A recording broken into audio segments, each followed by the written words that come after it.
Welcome to Masters of Self University podcast, your highest source of sacred truths and universal wisdom.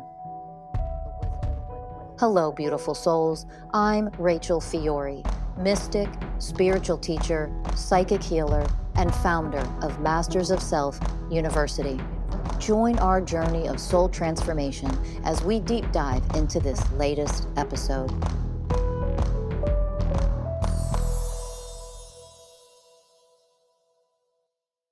Hello, everyone, and welcome to another episode of the Masters of Self University podcast. I'm your host, Ellie Lee. And I'm your host, Morley.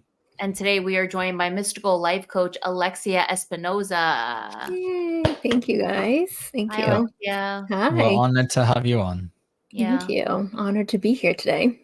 Yeah, Alexia, without much introduction, I just want to say this before we start this episode. I have seen you move through huge mountains in your journey.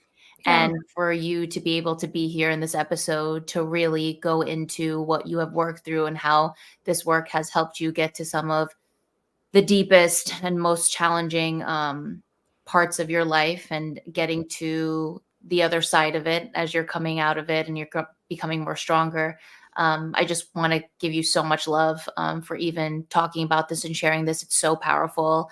And do you want to start guiding us into what you want to share today? Yeah, thanks, Ellie. So a few weeks back, maybe like 2 weeks back, I feel like I did some really deep opening in this path of healing, which was a big hurdle. And as I started this process with MSU, I was uncovering pieces of my past, right? I feel like I had no memories of my past. But one thing that's been a thorn on my side since my healing journey began, even before MSU, is the sexual abuse that I experienced when I was younger. And just for reference, I'll say it was my stepfather, but I won't call him stepfather from here on. I feel like he doesn't deserve that title. I will just call him that man or person. For me, right now, I'm still in that space of healing that anger towards him. So that journey, started when I was young, and I was potentially 8 or 9. I feel like I don't remember the age is still fuzzy, but I think it was around that time. And it's something that's been with me for obviously my life since then. And a lot of my journey has been feeling like I'm strong, feeling like I got over it. Like I'm here. That didn't stop me from accomplishing many things, but really looking back, I didn't heal that part, right? I went to therapy and I did hypnosis and I tapped into that anger. And, I got out anger by punching pillows through the hypnosis process, right? But it was there, but it still didn't really get down deep to the root of what I was feeling, right? And how that's influenced me now, and my relationships and how I move through life.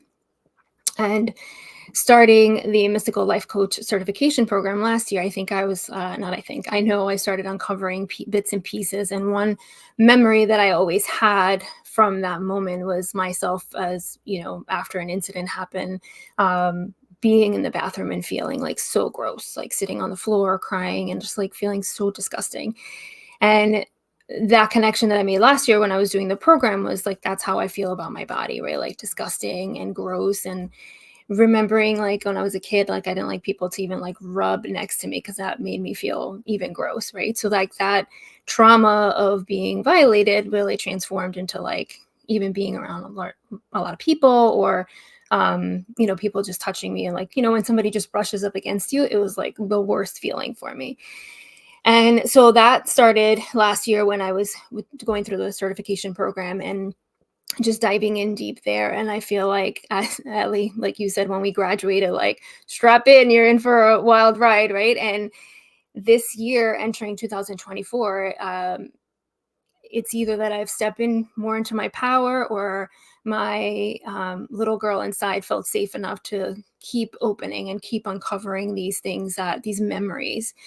And through some work with you and with Danny and all the other coaches that have really supported me through this journey, I think the week after I worked with Danny, like consistently 3 days in a row, I felt like we were working through some triggers that, you know, like thanking my ex because he triggered me a lot that week. And then I was like able to dive into different aspects. And the week after, I was like just so angry and really like having a hard time just crying out of nowhere and really angry. And I was able to sit with it for myself and go in like for a whole hour, you know, just staying in that pain, and uncovered another memory. So I've been, just to backtrack, sorry, a little bit, you know, I'm trying to heal my throat chakra because I have a fear of showing up, a fear of speaking up, a fear of like being judged in front of others. And it's something that I'm working towards, obviously, because we have to post on Instagram and videos, and I'm really working towards that. And I think that was also heavy on my mind. And I feel like I thought that I lost my ability to speak up for myself the moment I didn't tell my mom when I was young, when she asked me if something was going on, right? Like because I guess my behavior changed with that man. And I saw that memory of her and I holding hands, and I didn't say anything, right? And I thought that that was the moment I lost my ability to speak and lost my power in that moment. And as time went on, that as this was all still like that onion, like layers opening and opening and opening. That day that I went in, I realized, wow, like I saw the moment that the incident first happened. And, you know, I speak of this now, this is my experience, and in hopes that it would help somebody else, right? And I don't remember the details either way. Like, it's just, I know that this happened. And the moment that he was like, don't tell anybody, this is only for adults. Don't tell your mom, or something like that. And I saw myself losing my ability to speak, my ability to stand up for myself, my power.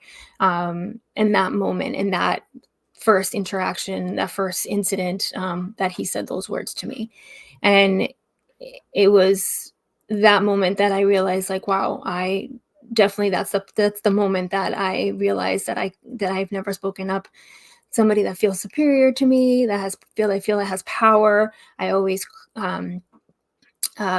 get stuck, or I'm afraid to speak up when I feel like somebody is like superior to me, because I felt so inferior in that moment, and I didn't have, like, that moment, my ability to choose, to have a choice of not wanting that to happen was taken away from me, right? And I realized that through this work. And that day I couldn't give my little girl what she needed in that moment when I went in on my own. But the next day, the help with everyone, during one of our coaching classes, was able to really get in there and access my anger, and, you know, and really grow my power, and realizing, with the guidance of you both, and the other coaches, realizing that I've always had my power. It's always been in there. It just, like, it was, you know, put away in a box because this incident happened. So I felt like I didn't have a power or the ability to speak up in that moment.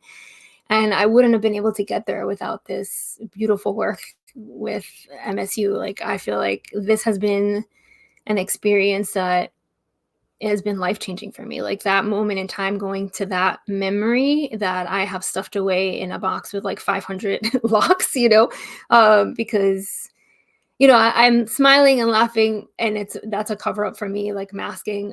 But it really is a painful moment, recognizing and making that connection for myself. And, but also recognizing, like, wow, I really did have that light and power always in there. It's just that it was, you know, covered up because I was afraid. I was afraid of what would happen. I was afraid, although he never threatened me, like I know other abusers do threaten. He never threatened me, but I, in my mind, somehow at that age knew that if I said something, that would destroy our family. I had, you know, he had two daughters with my mom, and my dad was very active in my life, and I didn't want them not to have a dad around, even though he was hurting me, right? I still, like, that was something that was my protective nature back then, and still is to this day. I just want to take a minute to just honor your courage to just come out here and share this, because it's such a tender topic. And obviously it's so close to your heart. Mm-hmm. And when you mentioned to us that, hey, I want to jump on a podcast and share about this, I was like, you warrior. Because to be able to speak about this, it is, I haven't been through something like that, and I can't imagine how hard it is to talk about. And yeah, I'm just in complete awe and honoring of you joining us today to talk about this, because it's so important. Mm-hmm. It's so important for other women out there, especially. Obviously, this happens to boys too, Mm-hmm. but especially women. It's important to hear women like you who are healing themselves, who have found the real work, who are connecting to their power and now able to speak about it. Because the more that, that happens as a collective, we can heal. Mm-hmm. And yeah, if I had a hat on, I would take it off. I'm just thank you so much. And you came out with a bang. I was like, I wonder if how she's going to introduce this. She's going to dance around a little bit. Nope, straight in there. So, I mean, no, I mean, I think that healing moment I had with you guys really opened up like this Pandora's box for me. And I'm speaking of it very calm, like I said right now, because I've sat with it. I've cried over it. And I've risen back up in my power in there that was always there. And I think I got a nudge to talk about it. And I feel like, I think Danny, you had mentioned like you're listening more to those nudges or those little voices that are, coming in. And it just came to me that I should come on the podcast and talk about it, because I'm trying to heal my throat chakra and trying to speak up more instead of hiding and being ashamed or that this happened or these events happened. And I think it is important. It happens to more people than we realize. And, I'm a social worker, so I do know that this happens. I have treat clients that this has happened to them as young women. And I probably went into the field to try to heal myself as well, right? And you always go into the field that you know that can probably potentially heal when you experience some trauma. Mm. And that's why I'm here. I feel like it just needed to be said out loud and for my own healing journey as well. Yeah, beautiful. The moment you came into the coaches forum with wanting to go into this was we didn't know, right? We were there to just guide and support you, but you took that initiative, which says everything about who you really are, because you could have easily let the programs take over and just hide. And like Danny said, that warrior in you came out and was like, no, I'm ready for that. And that's the moment that your throat chakra started bursting open. Mm-hmm. And then now it's like, it's all open. And Yeah. this is Alexia, what you're doing right now is everything. Mm-hmm. It's everything. You're going to make me cry. It's everything. It's going to make me cry.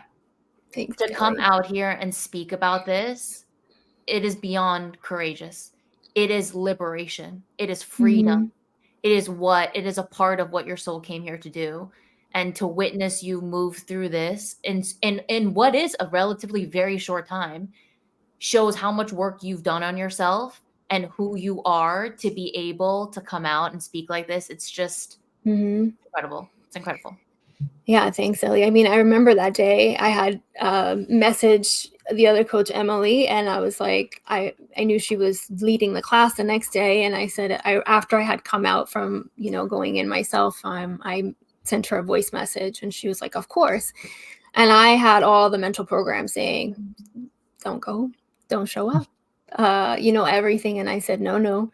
I said I was going to show up, and then kind of a feeler of whether or not I was going to raise my hand. And, the group there also was, like a safe container for me that I, on a personal level, we've connected the people that were in that forum that day. And I remember I said, I don't have the trigger doesn't even matter. Like the trigger is like obsolete. I know what the trigger is. I went to it. That led me to where I needed to go yesterday. I was like, I'm in anger and I need to access this anger. And I was always afraid to access my anger because I lived in a very chaotic home where anger was explosive, anger was scary, and I'm always afraid of being angry. And also, you know, being the good girl, right? Like not getting upset or being too loud and all those things. And I think I never allowed myself to access that anger. And that day I did. And I'm so grateful that I did, because it really did. It has allowed me to be right here, right now, without so much fear in speaking. Because you know me, guys, you know that I'm always like so scared to be on this thing. When I first saw you, I was like, oh, wow, she's shy. I could tell there's a lot in there. Mm-hmm. And to see you blossom it's been beautiful. Yeah. And, you know, transformation takes time. This is something that Mm-hmm. we all know, and hopefully our listeners know. Like, there's no quick fix, no like magic pill you can take when it comes to true transformation and elevating. And that means that, as you mentioned, there's many layers. And you started off, I'd love for you to touch on, you said that there was like uncovering new memories, like new memories started popping up. When did those memories start to flood back? I really feel like they came on early January, and besides the work, I think it's also the commitment of not consuming alcohol. Beautiful. That has really helped me get into this space, right? So I've been doing the work since we've been in class and after, and you know, there's always that resistance of doing the work because it's too scary and like, I don't want to do it, you know? But I ended up getting sick like over Christmas break. And when I entered New Year's, it was like the first New Year's, and I don't even know how long that I was sober, didn't drink. And I said, this is a sign. This is a sign. My body has been asking, my soul has been asking me not to drink. And I've been avoiding it because I used it. I heard somebody say they use it as a costume to, like, you know, mask themselves. And I use that, you know, I'm not that I was like a heavy drinker every day, but on the weekends, you know, after a long week of work or going out to dinner, parties. And it was because I was so uncomfortable with myself. It was like, I didn't know how to be me in front of other people. And in order for people to like me, I drank so that I could be more friendly and be more outspoken. And I did that in college too. Like I did drugs, but I was escaping myself, right? Like I was escaping that disgusting feeling that I felt on the inside that I never really took a hard look because it was really hard. I pushed that all away.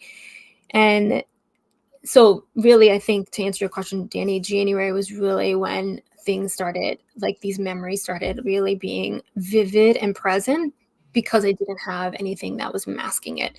So my feelings were front and center. My brain is like, I feel like less foggy. And I was like, oh my gosh, I can't even believe I remember that, you know. And it's also the work, right? And I think it's a safety that I've provided for myself to be able to uncover, you know, all these painful memories. And it's a testament to this work, honestly. Like I've been thought I was doing the work for so long, and really doing the work here at MSU has been, I can't describe it any other way but life-changing for me. It's just been, you know, being able to be here now and like witnessing and seeing my pain in a different way and not hiding from it is like amazing for me.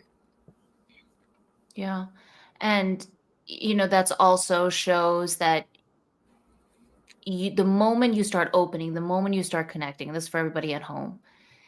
When you start to open, that's when things that you have hid for so long start to surface, because now you have the power to feel them, to alchemize them, to transform them, to see it, to love it.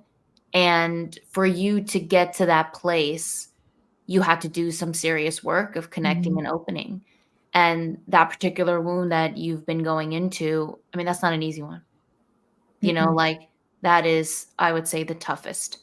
And to be able to not only go into it, but to express it and share with us in sessions, like it's like, it's top tier. Like literally, that's how I see it. That is the top. And, you know, I think one thing that was really interesting that you said that really stood out, and I'd love for you to go into this, is I felt this protective nature over my sisters. And yet there was no one ever protecting you. Right. And you didn't learn how to even protect yourself. I mean, how could you if no one's teaching you this? And yet you took that on for your sister. So I'd love for you to go into, what that created in you and how that affected you in terms of, as you were moving through all the things that you were moving through.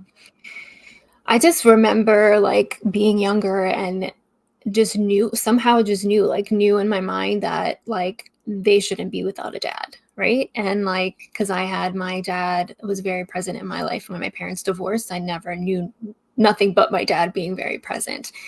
And I don't know, I guess it was like, I'm going to see how I can be like, make sure it doesn't happen to them, which I don't think, I know it didn't, but I can remember like, didn't even want him to touch them because I was like afraid and just protecting them. And I think it's just who I am at the core soul is somebody who's protective and nurturing and caring. And that's just the role I kind of took on there and moving through it, now I think that part still needs to be like opened up and healed still. Right. I think I need to go in further in that, like what it felt like to not have that safety. I mean, we went into it a little bit. I feel like not having any safe adult around me, that I could turn to. Like my dad was present, but he was also not emotionally present, right? I was scared to death of my mom, like I didn't think that if I told her she would be understanding either. I loved my grandparents, but they were also very like my grandmother, especially, was very strict. And, I think I still need, for me in this process, is still going into like what it felt like not to have that safety. And I was providing safety for somebody else. I think it's still something that is there, and I haven't gone in deep to it, but it was just, I just think it was just who I am. And I still am like that, right? I'm the older sister by 10 years, so it's a lot. That's a significant age gap. And I've always had that role. I think it just was given to me by my mom. And it was like, you're the older sister, you take care of them. And I think that's been a sore spot of frustration for me. Like, this happened to me, but I have to be responsible, right? Nobody knows what happened to me, but yet I have to show up for everybody else, and and be in this role, but hate this man. And it was like, for me, it's also still like tapping into that anger towards my mom. I did a little bit when we worked into this, but it's like that anger of like, you should have seen, like, if you're asking me, right? If you're asking me if there's something wrong, right? Like, then there's clearly something that you think is happening. And really healing that part, like, you should have known, Yeah, of course. And I mean, why couldn't she clearly felt that you were, your energy had shifted. Was it just that one question she asked you that one time and then she just let it go? And clearly, obviously, she's running her own programs. Yeah, she's got her own stuff going on. Yeah. And it's having that like understanding with this work, right? That she was running her own programs and, maybe didn't want to see, right? Because what does that mean for her to another failed marriage, right? And even though it's dissolved already, but I don't know what she was running, and I can't speak for her, but in that moment, for me, it was just like, looking back, it's like, wow, I remember that moment she asked me, and then like, if you're asking me, then there's something in your mind thinking something's wrong, right? You will. The more you get advanced with this work, I found you can go back to all of these moments which are very much still in your awareness and is very energetically charged, and you can start to remember, the more that you heal, this is what program they were running. I remember feeling what it is that they were doing, and now that I've got a deeper understanding of all these programs, because I've been doing this work, I've been opening a lot, I've been raising my level of consciousness, I actually know exactly what was going on with her. And not to say that I'm there 100%, but I've really found that like some things might be a little blurry, and the more and more I heal and open, I can go back to that scenario and I'm like, this is what she was doing. This is what she was feeling. Sometimes you might find that within your own self. That's another part of it. Once I find this part of me, that's what she was doing. I know what she was doing because that's me too. Or we're the opposite, or whatever, or not at all. And that's the the interesting thing. Yeah. Yeah. I feel that, and I feel like it's something that there's another layer will be uncovered, right? Like this is like a first layer of going in deep, but deep Yeah. layer, like wound, and opening this up now. And then as I continue to do this work, it's gonna open up, and like you said, feeling the energies that were there, and right now it's like the energy of what I felt, right? Like how I felt that moment that I was violated for the first time, and healing that part, and going through that healing process with you guys, and just getting that sense of power that is there, and then like envisioning him as a crumb. Ellie, I just still remember you saying that, and it's like stuck with me. And it's like, yeah, he's not more powerful than I am. I am more powerful, and I'm here, and I'm taking up space. And that is like something that I've never done. I don't take up space. I am quiet as the quiet can be. Very shy and very withdrawn, but it's really tied into that incident, right? It's tied into that. I don't want to be seen. If I'm seen, then something's going to happen to me, right? But the other end too is like you learn to then not be respectful to your own body, right? So like I learned that from that incident, and again, this is my experience and what I've been working through, is that I used my body when I was older to get men, right? To get guys, to get boys, whatever, because I didn't know how. If you didn't like me, then well, you'll like me if I do this, right? Mhm. And all of that is like intertwined to that incident, right? It's like, you don't feel good about yourself, you feel gross, but then okay, well, this happened, so I can get attention this way, and it's just so fascinating to be able to put these pieces of the puzzle together for me, because it's only gonna make me elevate and grow more into who I'm supposed to be in this world, right? And who I'm supposed to show up as, because the Alexia that's been showing up the last 44 years are not the true me. They're not. Yeah. And you went perfectly to the next question I was going to ask you, which is, what did this terribly traumatic event, being violated at 8-9 years old, like what did that create? You said shyness. Obviously we've already spoke about the fear of not speaking up, the fear of not using your voice, and then some objectification with your body, with men. Was there anything else that you've noticed a pattern in your life that's tied to this? And obviously, as you said, this is the first layer of going into this wound, and there may be many more, but is there anything else you've seen? I think that pretty much covers it all. I think just the unworthiness, right? Like that not feeling worthy, or the inherent feeling of being bad, right? Like you feel like this happened because you're bad, right? And then you must have been bad if this happened to you. Why would this happen to you? And I still just like, there's moments that I would like, I'll still have like this feelings when people like brush up against me. And now I think it's because now I feel energies more that I'm like, I feel like really gross. And it's probably happening when I was younger and I just didn't understand that part. But I think the shyness, the withdrawing, the putting on this mask that everything is okay. That's the other thing, right? Putting on this mask. And I think, Janie, you had spoken about it on a podcast. I didn't listen to it yet, but I saw bits of it, of putting on this mask that everything is okay. And I do that a lot in my life. My friends even said it, like, whenever is a topic of conversation about you, like you speak fast and then it's like, okay, so what about you? And I never like to be the center of attention. Like, I think I just want to be small. And I don't want to be seen or noticed. And anybody in power that I feel is in power or smarter than me or whatever I feel, I tend to really get small, and like my heart starts to beat fast. Like it happens when I speak to Rachel Fiori. Of course. But even in our forums, right? Like I feel like when I speak up, I always get really, really nervous when I feel like somebody has more power than me.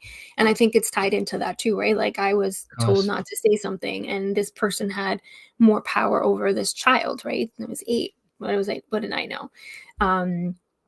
Yeah. So I think all of that really just shaped the way I navigated this world. And trying to escape, right? I think the other piece of that was like how I noticed how I escaped being me for a really long time by drinking, by in college doing, drugs to get people to like me, to be more friendly, to be more outgoing, right? Because I didn't know how to be. I didn't know how to be outgoing and make friends. And I still struggle at my age now, like to make, small talk and conversation, but I'm becoming more comfortable, and I'm so happy that I don't have to use alcohol as a crutch anymore. I've been to like a few events and that I would have never thought that I could be like sober. Because I've always like, I'm a wallflower. I don't talk. I don't make conversation. So what am I going to say? But it's proven that I'm like, no, I can have conversations. People like me for me, not because I'm, the Alexia who has alcohol in her system, right? So all of that really has impacted my life. I see now, like as being here now and looking back, I was like, wow, how much I was trying to hide from myself and hide from the world, Yeah. And, I think as children, we see these abusers, right? These victimizers as if they're so powerful when in reality they're so powerless, Mm-hmm. which is why they do what they do, right? And, of course, staying small is safety. If I'm a wallflower, nobody sees me, then I'm safe. And that's Mm-hmm. what so many of us do. If we can hang on to any kind of safety, we're going to do it. And that's what many of us have to unravel to find what's within. And, even with you, I have to be a good girl and I can't be angry. I was telling Danny the other day, it's so I think the human species is so fascinating because even with all the abuse that we endure, we Mm-hmm. still let life go on. We don't get angry. We don't allow ourselves to feel anything towards these people. Just Mm-hmm. internalize it. And it is so important for everyone to move through what they need to move through. So for Alexia, it is allowing herself to be rageful, right? There's so much Mm-hmm. in there, this anger, and it's not about causing harm. It's not about calling up her mom or this man and going, fuck you and all this shit, because that's just going to keep her trapped, but allowing the inner child to rage, to feel the anger. And as she moves through that, she will move through deeper layers of healing. And, what I wanted to ask too is there's one mental program you kept saying of like, he took your power back. And the moment it clicked for you that he can never take what you are back, Mm-hmm. that's when I really felt you connect and be like, oh, I was there the whole time. I mean, nobody's teaching us to connect, right? In our entire existence. Mm-hmm. But then feeling that within you and knowing who you are and who you're becoming, like the real you. I mean, this is the start of it all. This is the Mm-hmm. beginning of it all. So my question to you now is, now that you're at this place, and obviously there are, other bumps and humps and all that kind of stuff to go. But what do you feel now compared to where you were even a few weeks ago? Well, that's a tough question because, meeting Rachel Fiori in person, I feel like she shifted something inside of me. But let me go back to before I met her. There was a sense of like that I regained my power, or not regain. Like, yeah, I took it back and I had it, and I always had it inside of me. And I unlocked it, I unleashed it. And the way I moved through after that was like incredible. Like just showing up. I haven't felt like I'm very self-critical. Like I can nitpick myself like crazy. And I found that had lessened, right? Like, as, as society, as you get older, you're like, oh, and I am always constantly nitpicking and looking at things that are negative. And since that moment that I was able to open up to you guys about this more in detail, I've noticed that I've shifted the way I look at myself too, and the way I navigate the world. And you know I just can't say enough about like somebody who's looking and seeking and trying to figure themselves out, right? Because that's what I was doing before. I was just like, something's wrong with me. How do I fix myself? I must be really broken. And everything that I did before obviously led me to where I needed to be here now, because I was ready for it, right? Like I wasn't ready in my 30s, I wasn't ready, and my soul wasn't ready, and I wasn't meant to find out the information that I found out now. I feel like I'm grounded in myself, right? And then after like the live event, was it a week, 2 weekends ago, meeting Rachel, like all I can describe is that I knew I had this block inside of me of presenting myself as me. And meeting her and talking to her and having an interaction with her, I felt like that block kind of shifted to my peripheral vision. It's still there, like it's not like goodbye, but And that has opened up like the way I'm presenting myself, even from last week after meeting her, like speaking with people that I interact with every day. Like even my coach who trains me, sometimes I get so nervous around him that I'm like, I feel like I babble and get like, oh, I don't sound good. I don't sound smart. That was like not even a thought when I trained with him last week when I came back. And even here now, I mean, I was nervous before we started, obviously, because it's a sensitive topic, and I wanted to make sure I got it the way I needed to come across. But my heart is not pounding and I'm not sweating like I usually do. So that's the biggest change. I mean, yeah. I mean, me and Danny have had the privilege of watching you from day one, and you've grown so much, like so much. And Mhm. just getting to feel you where you are now, like, and this is just the start of it. Mhm. It's wild to think about. And yeah, I just want to commend you, girl. I love you so much. And I love like you too, girl. for you to get here, like, oh, Yeah. shit Yeah. toes. I mean, it's the community, right? It's like the willingness to open up and the willingness to feel the pain. I think is the biggest thing. If like you're ready and you feel like something's missing, like this is what's missing. And again, I do this for a living. I'm a social worker and I've done it like everything under the sun that I could think of to heal these patterns the way I've showed up in life. But nothing has really tapped into the core wounds as this program did. And continues to do, right? Like I've been, we graduated in June and like here we are in 2024, and I'm still like uncovering, and it's a lifelong process. I don't think it's an easy thing. It doesn't, you don't heal overnight, but the more you do, the more you uncover, and the more you're like, oh, I see why that happens. Like, oh, okay, that makes a lot of sense for me. And to see myself now today compared to like last year around this time, it's like another person. That person died. Like this person is alive. Let's go. Yeah. So you came on here to speak about this fear of speaking up. And you mentioned like the deep fear was that you're going to destroy your family. And I remember working through the like a layer of this in that Mhm. session. Now you're on here and you're actually somewhat facing that fear, but Mhm. does it feel like you're destroying your family? What's it like to be actually here sharing about it? And what's kind of your relationship right now with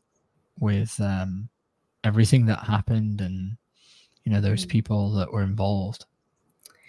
So with the individual that caused the harm, I have no contact with. He doesn't live here. My mom and him are not together. Haven't been together for a while now because he was an illegal immigrant here in the United States. So they deported him.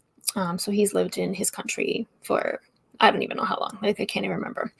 So I have no contact except for maybe hearing about him through my sisters. The courage that I had to come on here, right, to talk about it here, my family doesn't know, right? My mom still doesn't know. My sisters don't know. Wow. And in hopes of like being able to say it out loud here is like giving me the courage to speak to her. And it's been on my mind, in my heart for a while, since last year, to open up to her. And just always was like, oh, I can't do it. I can't do it. I can't do it. It's going to hurt her. It's going to hurt her. But it's like after that healing session is like, well, I was hurt. Yes. Like this happened to me and this is really real. And, it will cause pain, but it also caused me pain. Yes. But it's not your pain. You're not causing any pain. Yeah. He was the one that caused that pain. He caused it, and he caused it to me, and I held on to it for such a long time. And for a purpose, right? I really feel like things are meant to go in the way that they go, and that was my path, and now this is my path, and I'm choosing a path that's like choosing me, because I never choose myself. I always choose others before me. I put others before me, or others' well-being before me. So I don't know how they're going to react, and I don't know, like maybe my other sister will listen, but to this podcast, I'm not sure if she does, but I think that it was going to be something that I would need to bring up. But as far as the person that caused me harm, I have zero contact. And when I hear his name, I like, and I did hear he was sick, and I was like in my head, like, good for him, and at one point then that good girl was like, you shouldn't do that, right? Like, you shouldn't say like good for him that he's sick. And I worked through that with you guys, allowing myself to have the feelings that I felt in that moment. And what's coming up for me recently is forgiveness. That forgiveness word has been coming up, like finding a way to forgive. And I'm not there yet, but it's something that's been in the back of my mind, and these little hints that are coming up, I'm like, I got to listen to them. So it's like working up to that other layer of forgiveness. And I know Rachel talks about that a lot too. And it's like, how can you forgive somebody that, causes harm? And now I get it, right? Because it's now I've been angry with you. I see you're like not as powerful as I thought you were. And your programs were taking over at that moment in time. Not that it was okay, and it was never okay. But it's just getting for myself a piece of like forgiveness, like, and to for another layer of like to moving on for me. Yeah, because the way of forgiveness, one of the universal ways of oneness, is that it's the epiphany that there is nothing to forgive after you move and heal and transform all. Yeah. This isn't about him, it's all about you. And when you get to that place, you're like, oh, there is no reason to forgive because you've just conquered and transformed and alchemized it all to become who you really are. And I know that that's probably why forgiveness is coming to you. It's like the way is going, no, just keep doing you because you're doing great. Yeah. Read that chapter again. Read it again. I will. It's not about forgiving him. It's about you healing to the best you can.